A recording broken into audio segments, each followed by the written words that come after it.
Hola, mi nombre es Sol Kesseler, soy artista visual, creadora de la marca Bugambilo. Me especializo en bordado con técnicas mixtas y llevo años compartiendo mi experiencia en clases y talleres. En mis ilustraciones suelen convivir líneas puras con la ornamentación más barroca.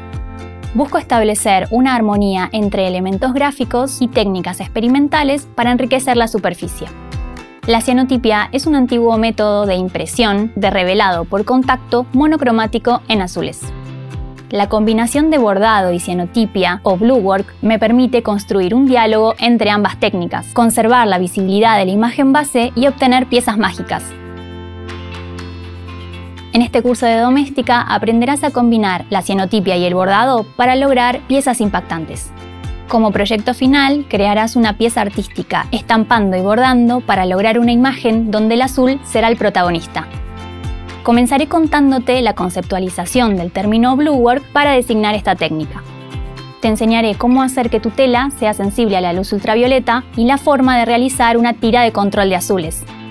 Haremos los negativos y prepararemos los fotogramas antes de revelar el cianotipo.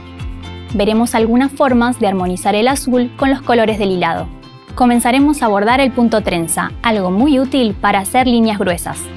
Seguiremos con el punto de espíritu, que te llevará a conocer el bordado sobre red. Te enseñaré la puntada de rueda Sorrento y sus variantes. Aprenderás a usar líneas de realce ideales porque nos dejará ornamentar la tela sin cubrirla en su totalidad. Para terminar, te daré algunas recomendaciones sobre el cuidado y montaje de tu pieza y te mostraré otros ejemplos para ampliar tus herramientas y opciones. Para hacer este curso no se necesitan conocimientos previos, aunque te será más fácil si ya bordaste alguna vez. Necesitarás una tela de algodón, bastidor, pincel, emulsión fotosensible, filmina o transparencia, un vidrio o portarretratos y una computadora o cualquier dispositivo con acceso a internet. Utiliza el bordado para reunir lo mejor de dos mundos y crea imágenes mágicas en tonos de azul.